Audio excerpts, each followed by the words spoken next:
Hello, guys. Welcome back to another Zero Bytes episode. This one is Hey a Chris. Steve, how you doing? Hey, Jesse. This is a Christmas special. Yes, we are still working on Christmas for you guys for the entertainment value.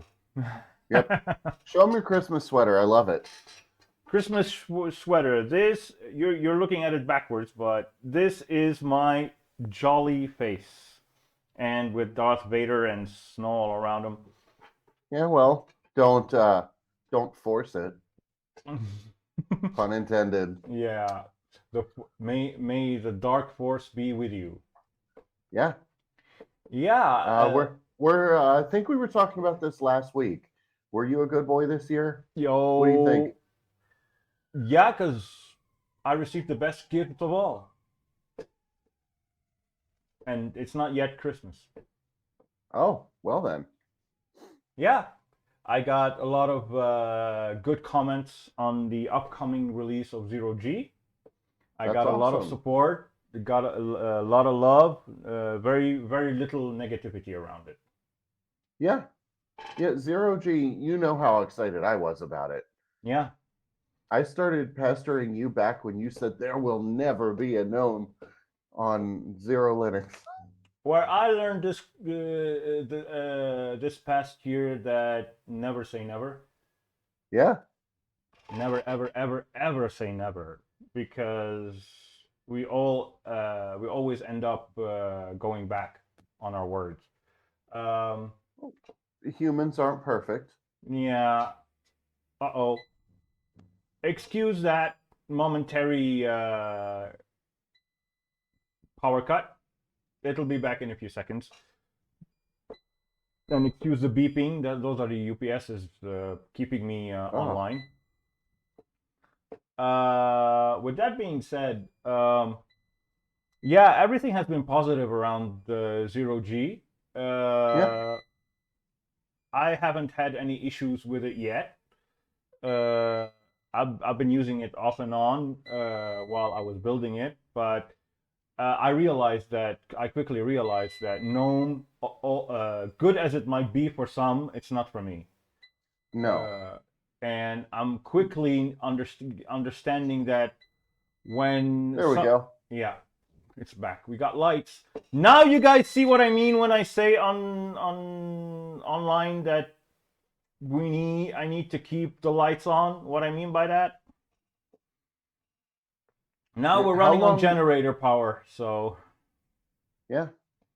we need to keep the lights on. So support the project. Support the project. Come on, guys. Well, So yeah, how long would the UPS have lasted you? another 2 minutes. Not long. Not long enough. Although that's a It literally just saved today's episode. literally did. Uh, Sometimes the generator takes a while to kick in. I have to shut down the computers quickly before. If you let the batteries dry up, you will get less cycles out of them. Right. Is it a lead acid battery? Yeah, it is. Okay, yeah, that makes sense. I've killed a couple motorcycle batteries by running them flat, and it does the same thing. Yeah, they last less and less and less until never. They last no Yeah. longer. So Oh, yeah, maybe you have a shutdown script where it'll just go ahead and kill everything to help you shut down faster. I prefer to do it manually. Manual for me Sure. is preferable because I know what I'm shutting down instead of having Right. things shut down the bad way. Um, but besides that momentary distraction, as I was saying, I'm realizing when you like something and you get used to something, there is no need to get used to something else. Use Yeah. whatever works for you and keep using it until Yeah. you stop liking it and need a change. But in in the Linux world, that makes less sense because you have to distro hop until you find one that works for you. Uh, Well, I think in the beginning we all do that. I did it less than others, and I was happy that I did it less than others. because I could concentrate on something that I liked much longer than normal.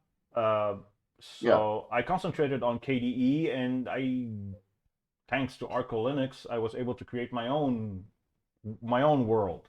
It's like you walk into a room, it's blank, it's empty, or you go to houses, visit different houses with different types of rooms. You like none, so you rent a house with a blank room, with a blank canvas, and shape your room the way you like. Yeah. That's what I did with XeroLinux. I shaped it. I shaped KDE to fit me because KDE gave me the most flexibility. I tried to do the same thing with GNOME. I hit walls left and right. Yeah. Now, see, I came from, before I got into the Arch family, pretty much all of the distros that I liked used GNOME as their base. Most do. Most do. I used, what have I used over the years? I've used Fedora, which I can't stand. I don't like the way that RPMs work. Me neither. I did, let's see, I tried Gentoo before I tried Ubuntu. Oh, okay. Yeah, Many do the opposite. right. I didn't mind Gentoo so much. I minded the Gentoo forums. Yeah, I heard that. I didn't like the feeling that if you have questions, go away. You don't deserve to use this. Yeah. Same with Uh, Arch. You can admit that the same is with Arch. uh, it's getting better. Yeah. There are some good people over there, but you have to find them. It's like finding a needle in a Right. haystack. Well, that's true. I used Ubuntu for a long time because for all the things that they do wrong, it generally tends to be stable. Yeah. And instead of distro hopping, I would tinker, break stuff, and reinstall. This is how we learn. This is how we learn. I tell that to my users a lot. I tell them Yeah, break stuff, do the research how to fix it, and learn. Don't just fix it and yeah, forget what you learned. yeah. But you know, it was completely common for me when I was learning how I liked my workflow to be. My Ubuntu install might have 5 or 6 DEs on it that I could choose from GDM. Sorry. So I would have, you know, I would have GNOME, KDE. I did Enlightenment for a while trying to see if I could make it work. I don't like it. Yeah. I remember that Enlightenment OS was the first Linux software I ever paid for. Yeah. Enlightenment is elementary OS with Enlightenment desktop. Now it is, yeah. Yeah. It was see, this tells you how long I've been using Linux. Yeah. Is that Enlightenment was originally both an OS and a DE. I can't say because I only started with Linux in 2020. So but And then I've used weird offshoots that didn't last. I used I used all kinds of things, but I would always come back to some version of Ubuntu because I needed things to work. And what I would usually do is I would distro hop to figure out a problem and then bring the solution back to my Ubuntu install. yeah, well, people would It be was not an efficient way to learn. it's not an efficient way, but it is a way to learn. But people will be surprised that I never was able to get Ubuntu running without issues ever. A lot of people say Ubuntu is stable, Ubuntu is good, Ubuntu is for the beginners. Uh, well, I was a beginner and I could never get past the post install phase. I would install it, get to the desktop, and it would crash on me because I was missing because it detected that my location, although I selected American English during the setup process, it would detect my location as Lebanon and it would force the Arabic language on me. and it would keep popping up with, oh, you're missing language packs, you're missing the Arabic language pack, you're missing this, you're missing that, and it would keep crashing. So I quit Ubuntu very early on. It's very rude to assume someone's language based on where their computer is. Calamares does that, but it allows you to select and force select a language, and it abides by your selection. But Ubuntu, it abides by it during the installation, but post-install, it will keep prompting me that, oh, you're in Lebanon, you need the Arabic language pack, you need the Arabic language pack, you need the Arabic calendar, you need the whatever. I'm like, no, I don't. So I quit it early on, and I quickly jumped to Manjaro KDE, and I stuck to KDE ever since. That's it. Yeah, that's as far as my story goes. Yeah, the only problem I really have with KDE now is that Kwin is so temperamental.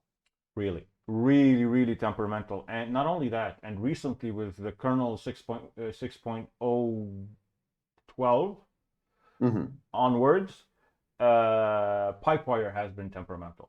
Really temperamental. I would be watching. Don't, Steve, don't. Don't give Pipewire any ideas for me. No, but the thing that would happen is I'm watching a YouTube video, and you know how when a video, not a video, you know this, when you're watching a video, it does, and then it continues with the video. It's like this, stuck on the same section. So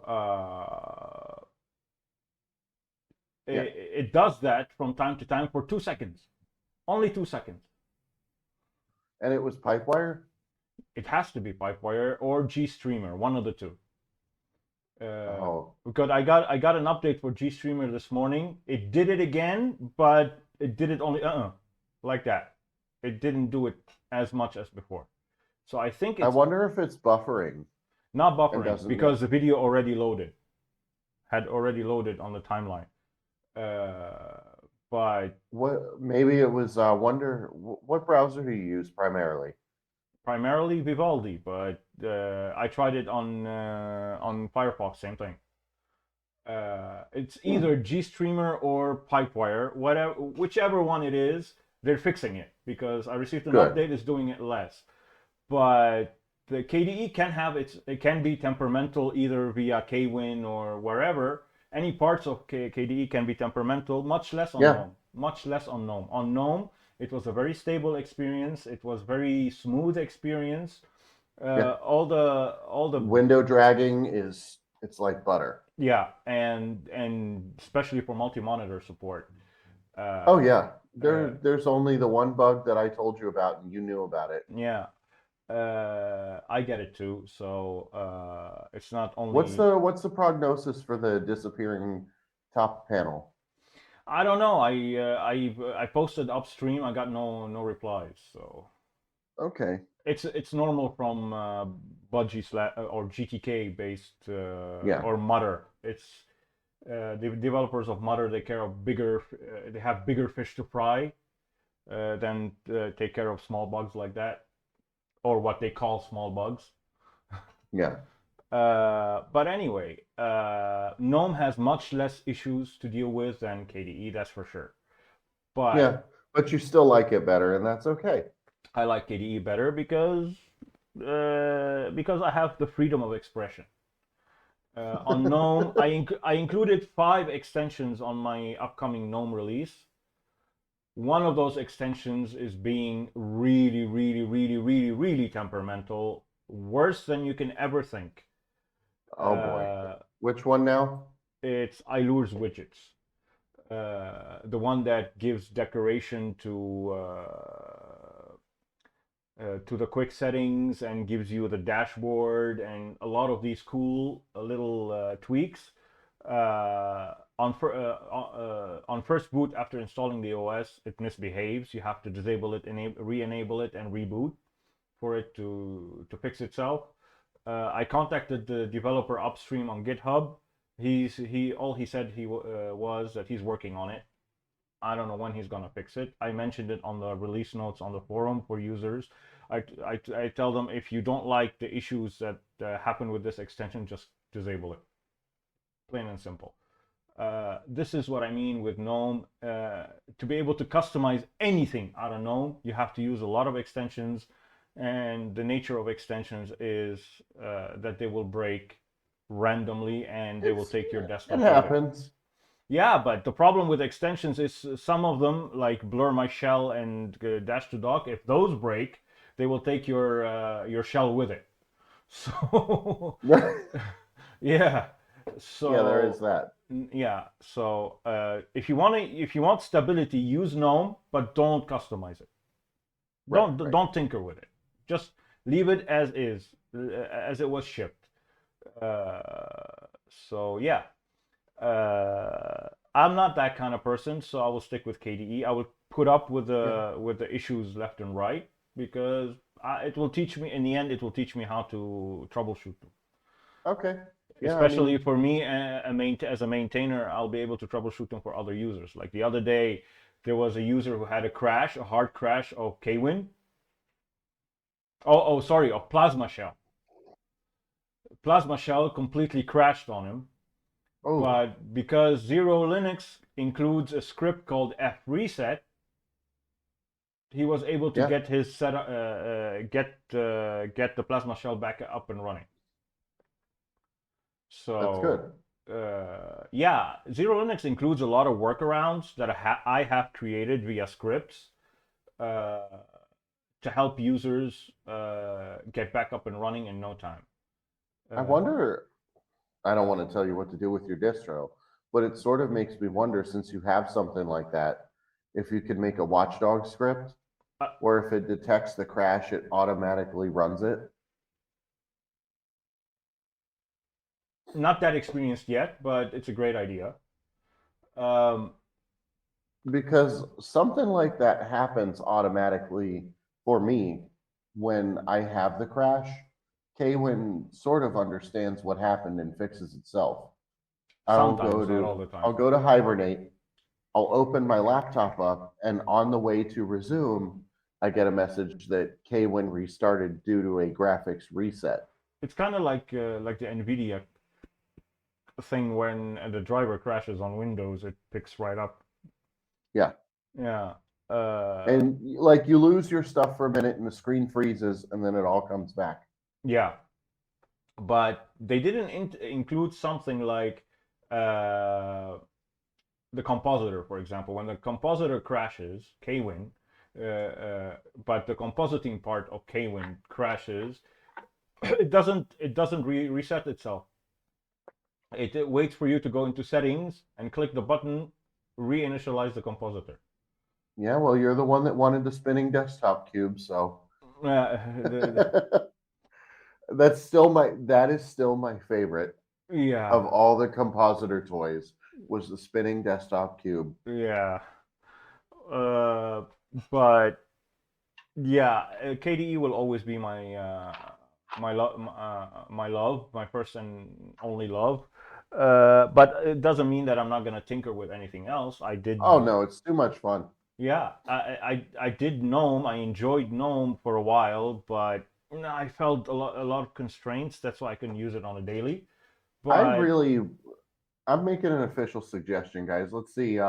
See if you can get a comment thread going. We're gonna bully Steve into try Budgie, because I feel like Budgie is going to give you some of KDE's customization, but more of the stability of the GTK backend. I want. Here's the thing: XeroLinux will no longer get any more DEs. That's it. It's no. This time. Okay. No, this time the reason I decided on GNOME is because GNOME is the other side of the coin, of the Yeah. DE coin. Right. Of So course. now You I have have a both. complete coin. Anything more, it will Right. overflow. Uh, Right. that's not to say that I won't try to dabble with window managers next. Yeah. As to which window I'm excited to see where it goes. 2023 will decide. We will decide during next year. Uh, Now, you know, we have to ask the question that everybody asks every year on every Linux podcast and every Linux article. Is next year, 2023, going to be the year of the Linux desktop? Because all the articles are going to start coming out. I really hate those types of videos because it's never going to be not never. It's going to take earlier on in the podcast. I said never say never. It's going to take a long time for the year of the Linux desktop to get here. The Steam Deck is helping us out a lot. It is, but not enough. It's like one man trying to do that. It's one device trying to do that. It's not going to be enough. It needs a lot. I was really, more. although with SteamOS being Archbase, that's big. That's huge. That's humongous. I mean, I thought I remembered SteamOS was originally Debian based, right? No, SteamOS has always been Arch. Why did I think it was Debian based? Because of the immutable part, I think. Maybe. They created their own immutable version of Arch. It is as far as I know, correct me if I'm wrong in the comments below, but I think the Steam Deck is one of the very, very few you can count on a single hand Arch-based distros with an immutable file system. So I agree with their choice to go that route to limit the ways a user can break the OS. Well, break or hack, because I mean, yeah, it's almost like they're doing anti-cheat. Yeah, an anti-cheat for the OS. On the whole, right? Yeah. Yeah, but I really don't. There's something that irks me a lot in the Steam Deck is when users come and they start saying, "Oh, I can use that as my portable desktop. I can edit my videos on that thing." No, you cannot. It's not going to give you. It's not going to come up with performance that doesn't exist. Right, you're going to have a bad time. It's going to be, if you want to edit a video, just chop it up. Yeah, you can, of course, and it's going to take a heck of a long time to render. But if you want to put effects and you want to do transitions and you want to go above and beyond to make a professional looking video, no, you can't. The processing is not there. No, but it's crazy. You can do that on phones now. In very limited ways. The apps that they like create, when I'm doing TikTok. Of course, this is basic chopping. This is basic chopping. Well, no, effects and all that. Just but those are effects optimized for the phone. Yes, correct. This is the part. OnePlus, we're seeing it. Yeah. With Samsung and DEX, we are making strides towards that. Yeah, but this is something users have to keep in. This is one thing they have to keep in mind. Right. That whenever you're using an app on a phone to edit something, it's because the app was optimized, effects and all, for that platform. Whereas on the Steam Deck, desktop experience, not just an app. Almost. But we're getting there. We're making moves. On the iPad, for example, you got I forgot the name of the app where YouTubers edit their videos quickly and upload. It's pretty good. It's really optimized for the iPad's M1 or M2 processor. Oh yeah, M1 Silicon really changed the game again. But when it comes to the Steam Deck, you're using Arch. So what are you using by extension? You're using the desktop optimized versions of the apps, not Steam Deck optimized apps. Yeah. So you will have issues because if you want a flawless experience on the desktop side of things on the Steam Deck, for example, Kdenlive have to create a Steam Deck optimized version of Kdenlive. Yeah. So we're probably going to see somebody try to figure out how to hook up an eGPU to their Steam Deck. Oh, yeah, somebody already did. Did. See, there we go. They did it. ETA Prime. ETA Prime does these kind of things. I love when people do stupid shit like this. It's not stupid. The whole reason for external GPUs is so fun. It is so fun. Yeah, it's fun, Like, yes, but not stupid. It is no, stupid no. if you do it in your own home, yeah. But if you take it with you on the go, I would Yeah, understand that you want more power on the go. But sure. Like, I've been watching a lot of Craft Computing. Do you watch him? craft Jeff com- over at Craft Computing. He does recycled Xeon builds yeah, I remember. I and some used to other watch stuff. them, but I don't anymore. No, he's good, and I think he recently started doing cloud gaming setups on those recycled Xeons, and it's doing okay if you keep your expectations where Yeah, they should be. this is very important. A lot of people don't temper their expectations. They go get a cheapo $50 Xeon processor and they start throwing at it AAA titles from 2022. I'm like, what? Well, I mean, if you have enough RAM, sure. If you have an SSD, sure. Especially an NVMe SSD, like you have to make up for the performance losses that you got by reaching that far back to your processor. The rest of your system has to rock it out. Yeah, but your bottleneck will always be your processor. Well, sure. It cannot reach certain heights. Right. Uh, And that's where making it up in the GPU has to come in. You can't limp in with an old NVIDIA Quadro oh, and think well, it's going to game on the Xeon and that's another thing. I need to tell the users, and maybe you can get something out of it. sure. I just discovered recently that there are some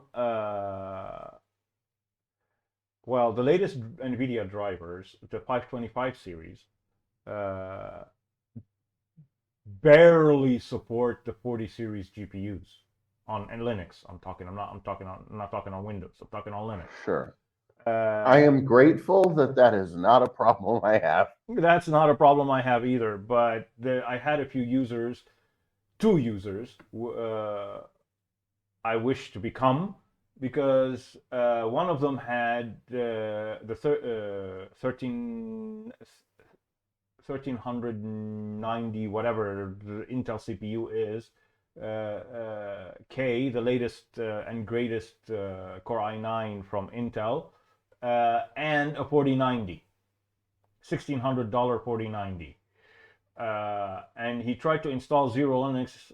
He had a lot of issues with the latest drivers. I did my research. Apparently, there's only limited 40 series support in the 525 series drivers. So nothing I can do about that. No.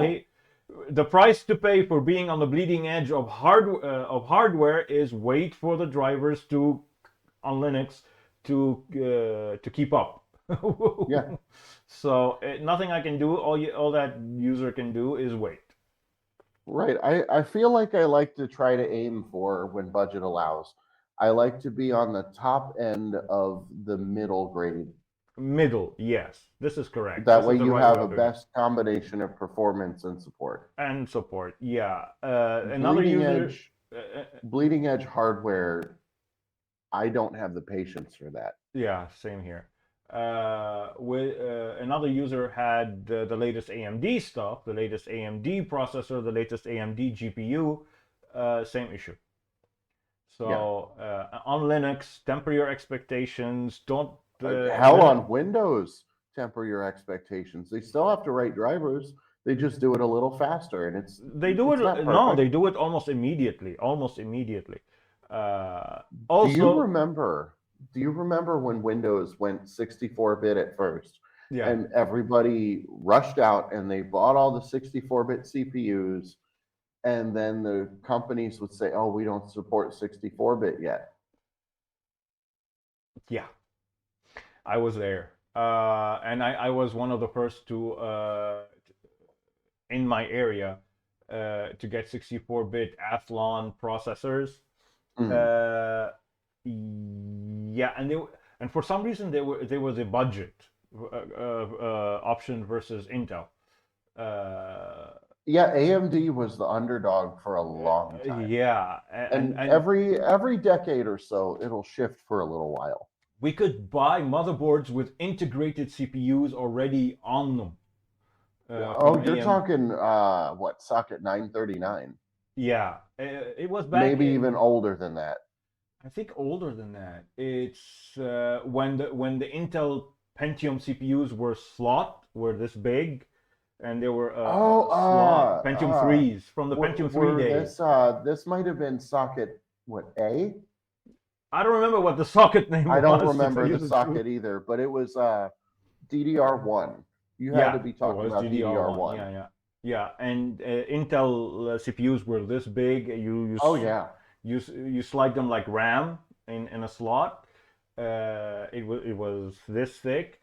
But I bought a motherboard with an AMD 64-bit processor with the processor and the cooler already applied on the motherboard. They came in Yeah. a box already applied. Yeah. Uh, yeah, but I did really. It took a while for 64-bit to pick up. I couldn't install anything, but 32-bit was backward compatible with 32-bit, so Right. I was okay. But still, 64-bit applications were very hard to find. Yeah. Yeah, And on Linux back then, what you had to do was you had to set up a ch root, and you would sort of run your either 64 or 32-bit application. I think it was 32-bit ch roots rather. You yeah, would run them in like a little jail. yeah. It's just an emulation layer, sort of. Uh, but yeah, I was like, okay. Even and speaking of being on the bleeding edge, on the opposite side of the spectrum, same thing. If you have too old of hardware, sometimes support get dropped. Yeah. I Well, I had mean a that happens so often on Mac OS. yeah, and You remember, like, just one day Apple doesn't care about you anymore. yep. Same thing with happened with one of my users. He's got an AMD Radeon, AMD, oh, sorry, an ATI Radeon Pro card on his laptop. This is one of the GPUs that got dropped from the ATI driver XF86 Video ATI. Uh, so it requires workarounds and DRMs and stuff to be added to grub to force support back in. Oh, that's wow. There's two ends of the spectrum. Bleeding Yeah. edge towards the latest doesn't work. You have to wait. And when your hardware is too old, it gets dropped. So you have to hack your way around to get support back. Or do we want to coin a phrase? Are we going to start calling that in the resting edge? You Yeah, got the we can bleeding call it edge and the that. resting edge. Yeah, It's too old to be supported. yeah. So it's and the worst part of it is uh, users see you as the maintainer. They think you can bring support back magically to a driver. You got to have some serious pull to even attempt that. Yeah, You go to a dev and they'll laugh at you like, "Who are you?" yeah. Your hardware is too old. Get hardware that works with Linux, or don't install this version of Linux on that. There are some distros that include legacy hardware because they kept Yeah. maintaining the legacy hardware. So, with Zero being based on Arch, upstream Arch, Right. Arch is uh, bleeding edge. yeah. So once something gets dropped, so will it be on XeroLinux. I don't Yeah. control the drivers or anything. No, and that's a case where I would definitely send somebody to Ubuntu Yeah, and put them on an LTS. yeah. I Give them longer support, and that's where their strengths are. and for some reason, some users think that I'm gonna be sad if I see them use something other than XeroLinux. On the contrary, I'll be the happiest. If it works better, like, Yeah, I'll be that's the what we happiest want man to end up. around seeing you enjoying Linux. As long as Yeah. you're enjoying Linux, it doesn't matter what it is. It doesn't have to be XeroLinux. I created Gnome Edition for the people who stream like yourself and want stability over something that keeps moving underneath all their setups and breaking things every now and again. I created Gnome Edition because it's known to be very stable. As long as you don't mess with it, it's not going to mess with you. Yeah. KDE messes with you even if you don't mess with it, but it's fun. You know the way I think of it honestly is like this. KDE KDE is a fuel injected engine. Or no, sorry, backwards. KDE is a carbureted engine Okay. and GNOME is a fuel injected engine because you can't really tune and mess with it as much, but it'll keep going, it'll work in the winter, it's not going to be weird after it rains. Yeah. Carbureted engines, you can tune it to your heart's content, but if you get it wrong, you broke it. Yeah. And I love it. I love it. And a lot of people who review, a lot of reviewers who do reviews for XeroLinux, and They love it. they love it because it looks great. It works out of the box until you start. Once you start installing your apps, you're gonna start discovering how unstable it can be. It's not unstable by nature, but it can get unstable. But Yeah. GNOME, as soon as you start installing the first extension, that's where it breaks. But if you use it as is, it's never Yep. gonna break. Whereas KDE will break even if you don't touch it in some instances. I But had some growing pains with KDE when I was first we all do. learning XeroLinux. I would do post install, like I'd get XeroLinux installed, boot to the first desktop, and I would get a KWin crash right out of the box. And I was like, you've got to be kidding. I just installed this thing. It happens on some hardware. Yes, I've seen it happen. But I think it's that I use Optimus. This is another area that really pains me to say that I know nothing It's about. such a right. Optimus is it's definitely designed with Windows in mind, I would have to say. Yeah. And everybody I talk to in the Linux world tell me if you have hybrid graphics, better stay away from Linux. Well, Or I just disable the iGPU. or disable the iGPU from BIOS and stick to a single card. Yeah. But don't expect it to work flawlessly because if it No. works flawlessly at first, you will encounter issues down the line, for sure. Yeah. That's why I But prefer such is desktops. life. Yeah. When it comes to Linux, I prefer desktops over laptops. Yeah. But the good news is I'm gonna have a laptop soon in April. That will increase my knowledge and maybe provide Good. more support for laptop owners. And it's a hybrid Oh yeah. laptop, Intel, NVIDIA. So You're gonna feel my pain. it's a Razer. It's a Razer laptop from 2015, 16. Yeah, so you'll probably be running similar hardware to what I'm on. Uh, What's your CPU? the CPU, I think it's a Core i7. Core i7. What was it back then? 4770 or something. Oh, M okay. or H or whatever the nomenclature was for laptops in Intel. Right, right. So it's with a 980M NVIDIA Okay. and Intel HD 600 or 6000 or 4000, Yeah. whatever it is. That you might be able to Hackintosh that thing. Don't care for it. I have a MacBook. And I would like to let you know that I also have macOS installed on VMware on Linux because Did you do which way did you go? Did you go KVM? oh no, VMware workstation. Uh, I'm hearing that QEMU or KVM are the better ways to go about that. you can, and it's good, but it's a convoluted way of doing it. Well, but it's closer to bare metal. It's closer to bare metal. So you can do the same thing on VMware. If you put and in VMware, what I like about it is there is something called VMware. What do I call it? VMware Patcher or VMware whatever it's called. Let me look it up. VMware. I haven't used VMware in a while. I just made a VirtualBox install yesterday because I was trying to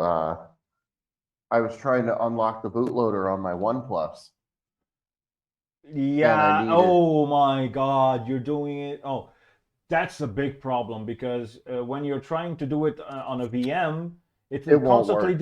yeah, because it will constantly disconnect and reconnect the USB, and you will lose connection, and it will no longer recognize. And Right. Um, yeah, Basically, I'm just waiting for OnePlus to send me a new unlock code because I went from a few different custom ROMs back to the stock T-Mobile ROM because I wanted, at the time, it was the only way to get Android 12. yeah, So I did it, and not thinking, because I had already gotten an unlock code, I relocked the bootloader so that the T-Mobile ROM would work. yeah, And what happens, I talked to OnePlus support yesterday, and I've created a thing that they don't get a lot, where when they send you that unlock code, it expires either after one use or a certain number of months. yeah. So I have to reapply and wait a week for a new unlock code. Oh, okay. And Yeah. their form doesn't understand that use condition. They're like, "Oh no, you can't get a code because you've already unlocked this IMEI." So I had to actually call support. Yeah, well, good thing here we don't have locked phones to carriers. We don't have those kind of Yeah. things. Well, it was only because I bought the T-Mobile variant, Oh and yeah, the only reason I did that is here in the US, it was the only way to get IP68 certification. Only the T-Mobile version of the OnePlus 8T has that. The oh rest okay. the rest might be fine, but the T-Mobile version was the only one where they paid for the certification. Oh okay, I And gotcha. the T-Mobile version also had more RAM. It has 12 gigs versus the base model, which had 8. Well, that's a good thing. So yeah, Yeah, unlock. but Boot. OnePlus will always unlock your phone for you, Yeah, so it's because fine. this is one thing they were made for the tinkerer, basically. Oh yeah, you would So think I would like KDE as much as I like custom ROMs. nah, no, KDE can get frustrating, and especially you as a streamer, you need to stream, you need the thing to work. You Uh, cannot you cannot yeah. just go live and then have KDE crash on you and stop your stream Well, that's midway. true, but I actually think I'm going to get back to streaming this weekend now Oh, that cool. the absolute worst has passed. Yeah. My life is starting to feel a little bit normal again. But I might be moving soon, so we'll see. Okay. I wish you the best of luck, but But yeah, let's stick to positive news. I sold a yeah, computer this week. that is so cool. And by selling a computer this week, I was able to get another one of those. Where is the other one? Yeah. Where's your that is just awesome. How The fast is the how fast is the transfer on the ASUS? That's the ROG, what, the Strix? Yeah, this is no ROG ROG Strix? It's called the ROG Arian. It's just an enclosure, a USB enclosure for NVMe SSDs. I How had much two. performance do you lose going external? You do lose a lot. You don't get the full because it's only USB-C 5 gigabits. It's not 40 gigabits supported for like For Thunderbolt. 3.1? No, Thunderbolt. Uh, Ah, right. Thunderbolt is like now at 50 gigabits per second or something. That's crazy. Yeah, so this For is an all. external enclosure, computers are just going to get so small and modular. Yeah, like the Intel NUCs. But those are very fast already. 5 gigabits per second is already super fast. Right. Uh, I'm gonna ask you a question. Which one of them is the XeroLinux project drive? Huh. I am guessing the one to my left. This one? So the one with the little nub on top. What is that? Yeah, this is Yeah. a lanyard thingy. Yeah. I'm going to guess that one because you don't want to lose it. Correct. This is This just has a 120 gig NVMe SSD from Integral. It's very slow. So Okay. I So I just guessed correctly. yeah, you Hey. guessed correctly. But what I love about these, they're metal. They're very heavy, and they are RGB. RGB. RGB is important. Yep. And I love Asus. I'm an Asus shill.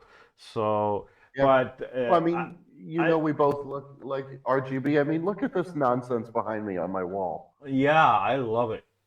And the colors are XeroLinux colors. I appreciate that. Well, that's the floodlights. I don't know if you can see if there's camera lag, but the RGB fades along the strips. Yeah, I'm seeing that. It goes from blue to green to pink to red to Yeah. pink to purple. But the floodlights behind me stay in XeroLinux colors Yeah. at all times. But this one, when I bought it yesterday, I opened the box and I saw an anti-shock plastic thing you put around it. Mhm. So yeah, definitely this one is XeroLinux. If it drops, I don't want it to get scratches. This Yeah. one got dropped so many times, it got so many scratches. I don't know if it shows, like the nooks I and can't see it on the camera, but I believe you. yeah, it's all scratched up because I dropped it so many times. But yeah, I sold a computer and now I have another one of those. Nice. So yeah, and I didn't sell that big of a computer. It was just an Acer pre-built OEM desktop with a proprietary power supply. It's very small. It's tiny. It's this big, and the whole desktop is this big. Well, hey, you clearly figured out the needs of your customer, and good Yeah, job. it's a secretary's desktop. All they need is a Microsoft Office, and that's it. No, put XeroLinux on it. I wanted to, but it's for church. I cannot put XeroLinux for church. Come on. Okay. But still, But I had a customer, and I have another one coming in who wants a router. So things are there you picking go. up. Good, So, good. but Hey, question. yeah, What's our sub count? Are we gaming next week? we're at 972 right now. Come on, guys. We really, really want to kill each other on the internet, Come and on, you guys guys, we can want make a it happen. game. What do you think? We didn't decide a game last week. If we Oh, hit I'm that not. before Red the end of the year, Eclipse. what are we playing? Red Eclipse. Red Eclipse. Now, is that a game that you're good at? Not. I'm not good at any game because I cheat, but I'm a single player gamer. Okay. But it's gonna be fun and it's native, Linux native. You can find it as a flatpak. Okay. And the So last here's what I'll do right now. You guys start clicking that button if you haven't, because I want to see what this is all about, and it would be fun to.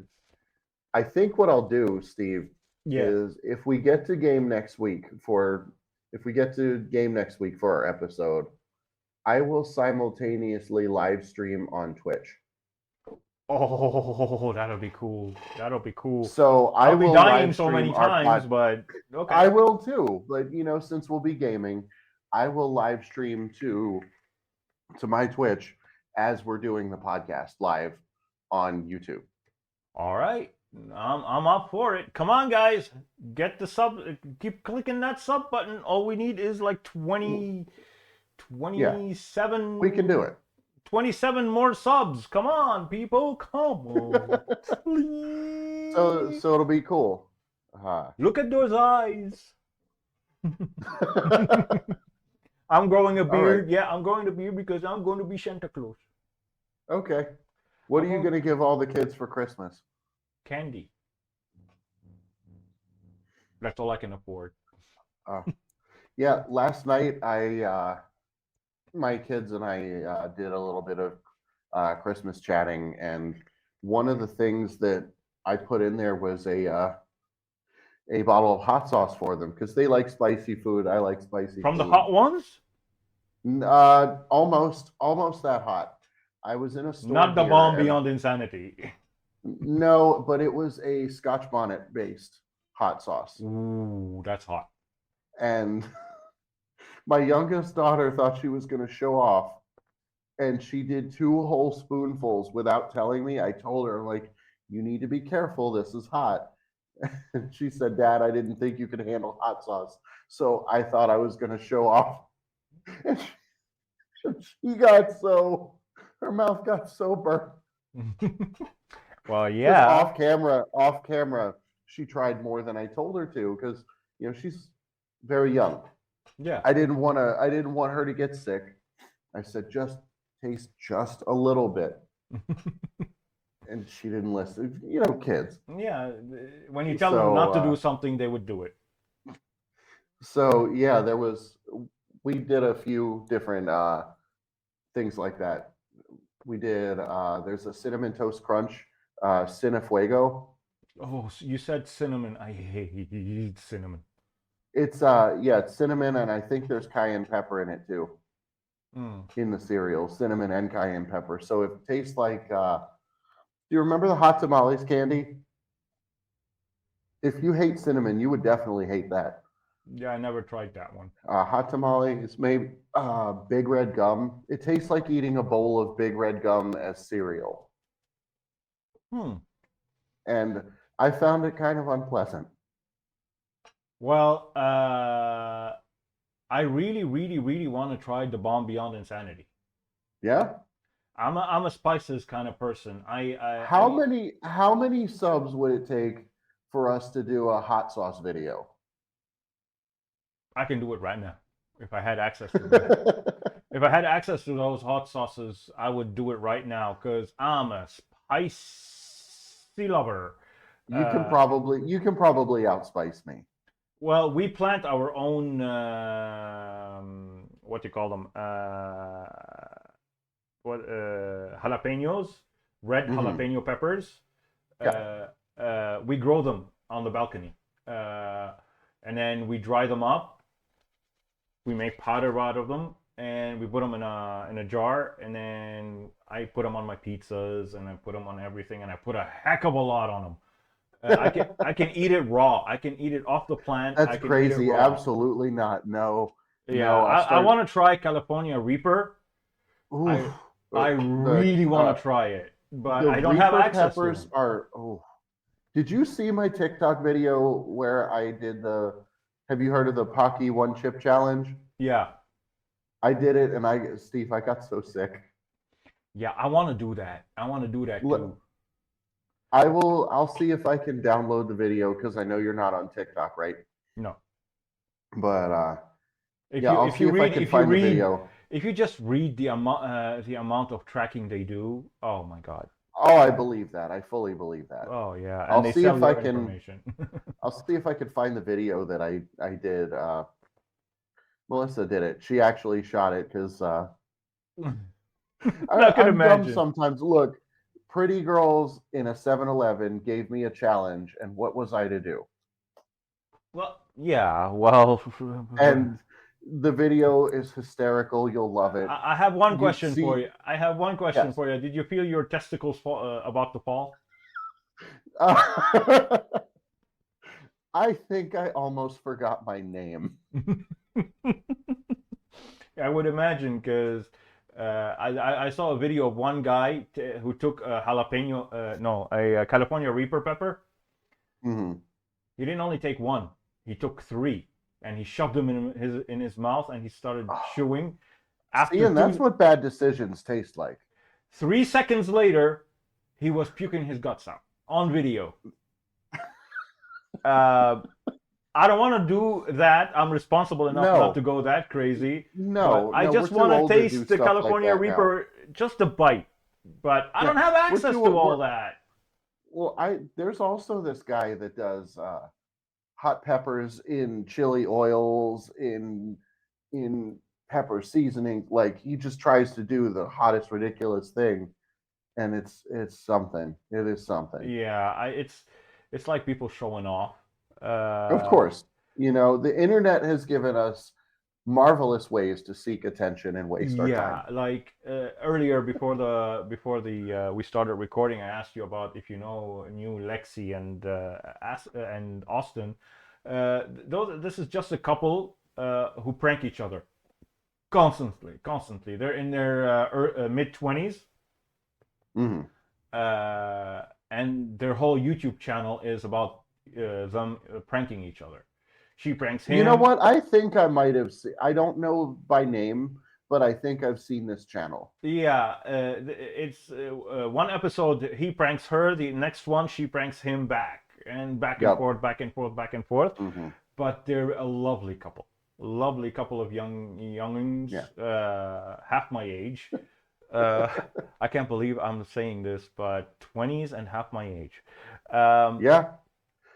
uh, Time comes for us all, my friend. yeah, but I enjoy their pranks. One of their pranks was he brought her a bouquet of flowers, and you know it's a good gesture, very romantic and something like Sure.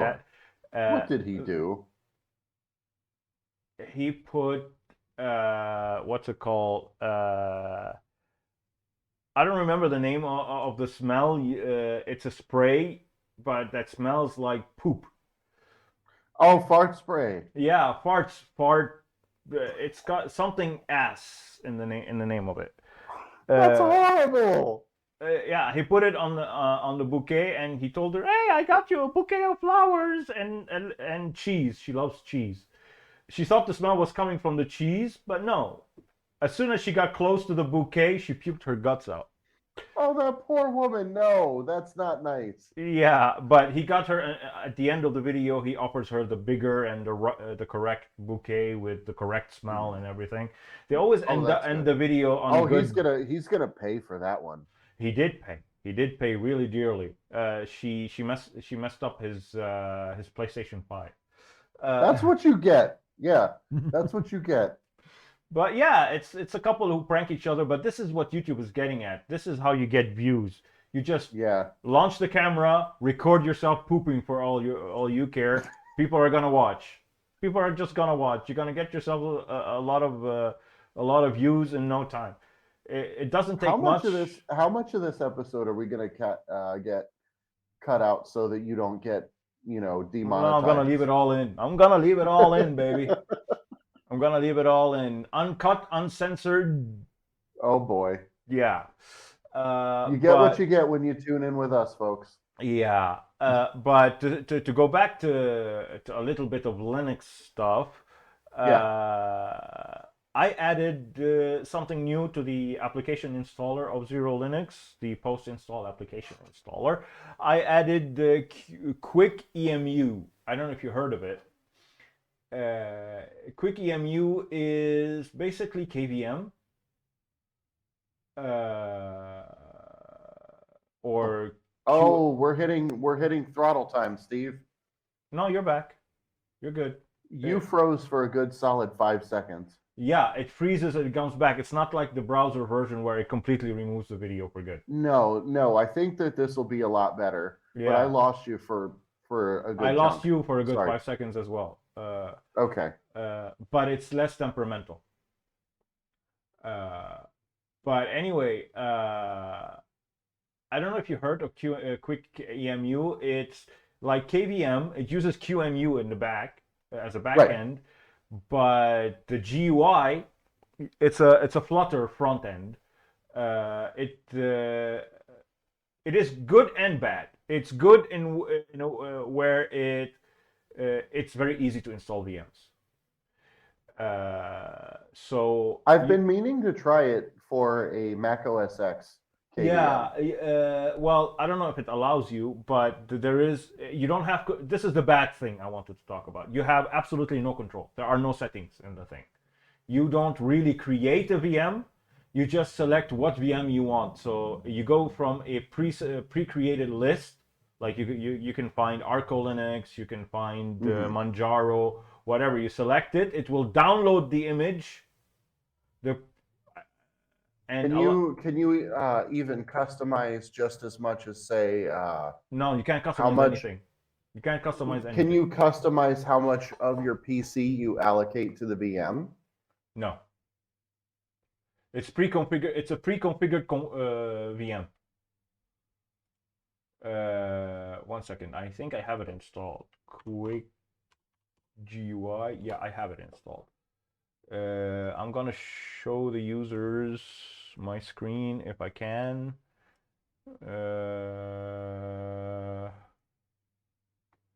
Oh, we're getting throttle time. Okay. Yeah, I thought so.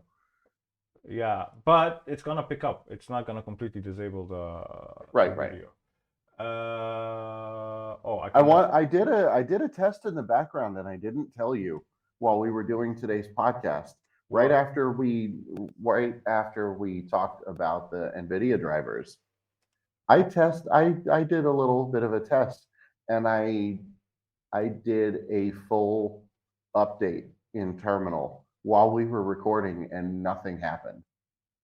And it pulled the latest NVIDIA drivers, compiled the DKMS, and yeah, our connection's better than it has been in a long time. Because I'm using my other ISP. Ah, Yeah, today I decided to use, and I'm connected over Wi-Fi. So. Okay. Okay, I'm showing the users right now what quick GUI is. That's all the settings you get. Dark mode or no dark mode. That's it. well, I mean, dark mode makes it go faster. You know this. And you can manage your VMs, your created VMs, or create a new virtual machine. You select an operating system. You got Alma Linux, Alpine Linux, Android x86, Arch Linux, Archcraft, Arco Linux, Batocera, CachyOS, CentOS, Debian, and so on and so forth. You have a pre-selected kind of list created by whoever created Quick GUI.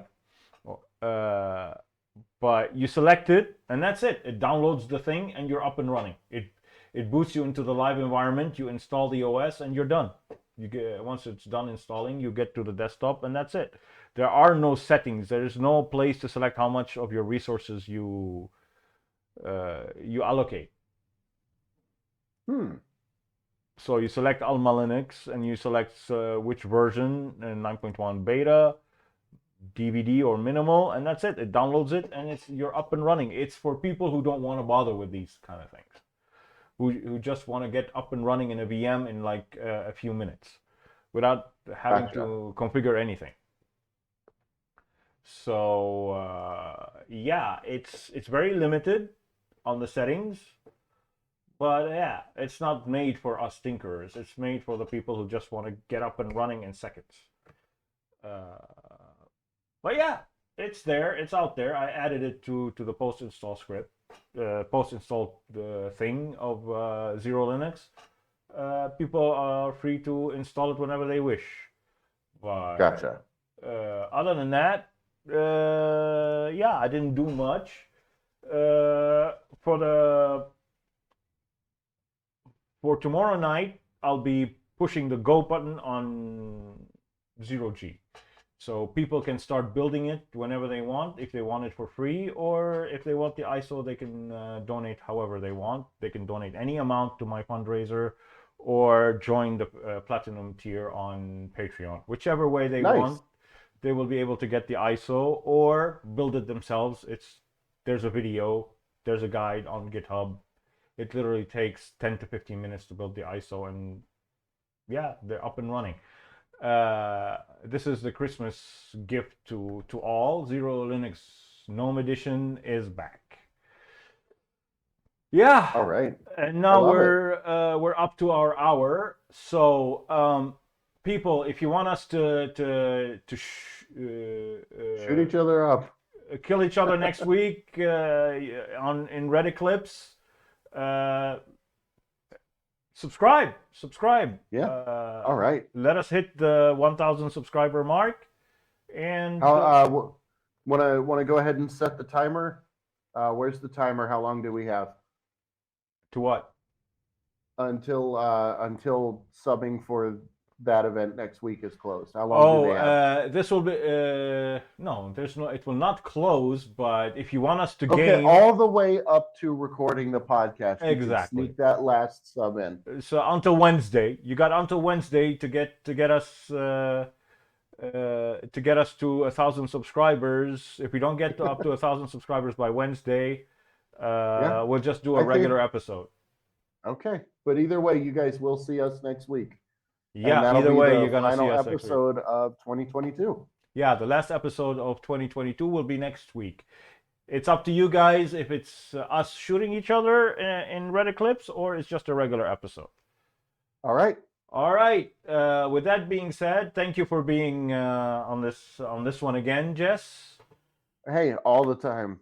I live, breathe, eat, sleep Linux all the time. Same So here. this is just fun. And don't forget to, of course, like, comment, and subscribe. And Yes. if you haven't already, and yeah, you'll See you find next me. week. You'll find me on Discord. I'm always on Discord or Mastodon. And you'll find Jesse, I think, only on Discord, or are you anywhere else? I'm on Discord. I'm on Twitch. I'm on TikTok as Snack Ops Unit. All right. Merry Okay. Christmas to everyone. Happy holidays, and I say Happy Christmas and Merry New Year. I'll call it Merry New Year next week. Okay. All right. See you after Christmas, Steve. See ya. Okay. Fade out. Done deal.